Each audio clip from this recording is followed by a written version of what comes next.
Today, I want to talk about something that probably no one besides me really cares about, and that is two terms that I see get used interchangeably very often when they have very, very different meanings, and that is abandoned software and feature complete software. Now, I don't know why it is they get used interchangeably. Maybe it's the fact that people don't really know the difference between them and they look very similar, or maybe it's the fact that a lot of people just don't really acknowledge the fact that feature completeness actually exists. Now, these aren't going to be absolutely hard, rigid definitions. They're going to be the definitions that I work with, so feel free to discuss them in the comments down below. Now, when it comes to abandoned software, let's say that we have a text editor, for example, and we'll call it Tim's Text Editor because that seems like the very interesting naming scheme someone would go with on GitHub. And let's say the developer for this software has a list of features they'd like to implement, some of which have been implemented, some of which haven't been. It doesn't really matter how far along this cycle it is, as long as there are still some key features that need to be worked on. And this software might also have an array of bugs. They might be minor bugs, they might be massive bugs, they might not even be reported bugs, but this software is in some sort of buggy state, and maybe there are some existing issues and pull requests in whatever's being used to manage the repo, which haven't been dealt with by the developer at this point. And then when you look at the Git history, you notice that there hasn't been a single commit in maybe 6 months, maybe it's been 12 months. There's no really hard and fast time that it has to be, but you notice there hasn't been any updates whatsoever in a really long time. Now, sometimes this isn't really that bad because sometimes the developer will want to take the code into a private repo just so they can go and work on it without constantly getting bug reports when they know the software is in a buggy state. But usually when that happens, you'll have some sort of communication from the developer. So let's say it's just been complete radio silence. At this point, in a lot of cases, I think it would be fair to say the software has been abandoned. So a working definition you can go with is software which is incomplete, which is no longer receiving updates. Now, the important question is, how long is too long? And I don't think there's really any way to properly answer this because a developer can always come back to a code base they've decided to leave alone. So for example, let's say you're working on some sort of application, maybe it's like a terminal file manager, and you decide, okay, I'm going to stop working on this, and then 5 years later you decide, okay, I'm going to pick the project back up and keep going from there. So I think until you have absolute confirmation from the developer, you can't say that anything is really abandoned. It's really only in this like temporary state of abandonment. So if the developer does something like, say, on GitHub, you can archive a repo, which basically means that this repo is never going to receive updates again. That's one way you can say, okay, this is abandoned. Or if they do something like add this is abandoned into the README, that's generally a good way to guess. Or if they go and actually delete the repo, it's probably a fair assessment to say, okay, this is abandoned at this point. But as with what I said before, they could always decide that at some point in the future, they're going to reopen it back up and keep working on the code base. But when we talk about open source software, it's even harder to say that it's been truly abandoned because let's say that this software still has, I don't know, some sort of user base, and then one of them decides, okay, I want to add this new feature into it, and then decide to fork the repo, which has been abandoned by the original developer. Well, at this point, we now have a new maintainer, and the software has no longer been abandoned, so I think ultimately the only way you can say a software has truly been abandoned is if there are literally no people ever actually using it. Now, when it comes to feature complete software, this actually shares a lot of similar characteristics with abandoned software, which might be part of the reason why they get conflated a lot of the time. So we're going to work with Tim's Text Editor again, but this time the scenario is going to be a little bit different. So once again, we have a list of features, but this time every single feature on that list has already been implemented. And we also might still have a couple of bugs, but there's nothing that's really major. They might be like a couple of usability things. It's nothing the developer really thinks need to actually be worked on.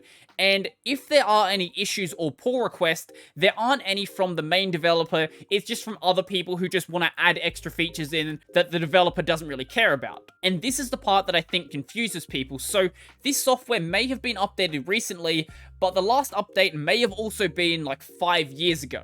And if it was 5 years ago, just briefly looking at it does make it seem like abandoned software. So I would consider this software to be feature complete.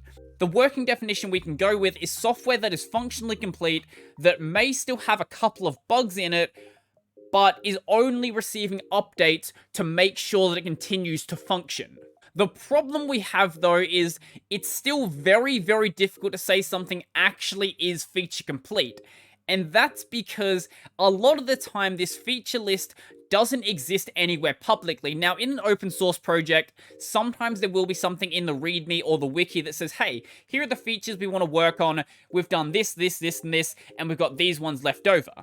In that case, you can very easily work out when something is actually feature complete. But if that list doesn't exist, or the software is closed source, it's very difficult to work out whether it actually is feature complete without the developer actually saying, hey, yes, this is actually feature complete. And once again, that doesn't mean the software is never going to have more features added into it, because the developer could change their mind in a couple of years and say, okay, it was feature complete then, but after learning much more about code and learning much more about the use case, I actually want to go and add some extra features into it. So even something that's feature complete is only temporarily feature complete. But I will make a distinction here, and that is with forks. So in the case of abandoned software, I said that if someone forks the code base and then goes and maintains it, that software is no longer abandoned. And the reason why I said that is because there was no maintainer that currently existed.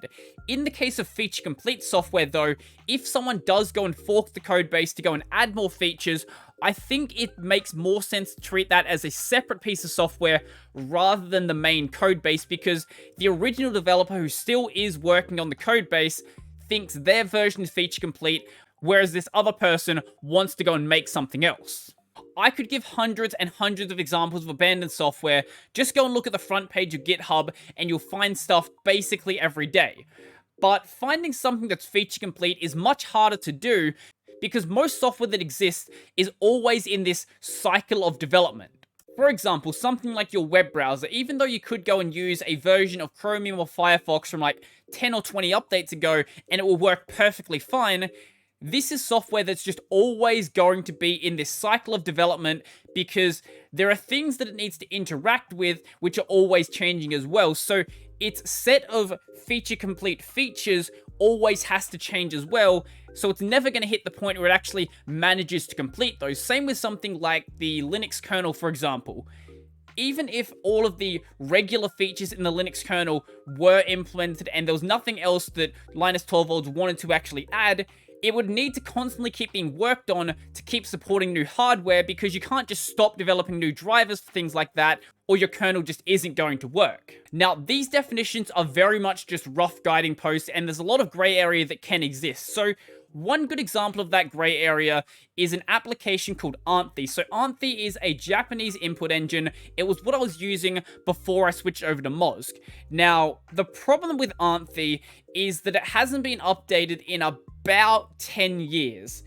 So you might call this abandoned. However, I would say that Anthi is also feature complete, because it does everything a Japanese input engine needs to do, and anything that's missing, which is basically just word conversion for things that didn't exist at the time, you can always just go and fix with a new dictionary. The basic feature set it needs to actually understand the dictionary and write Japanese text is already all there.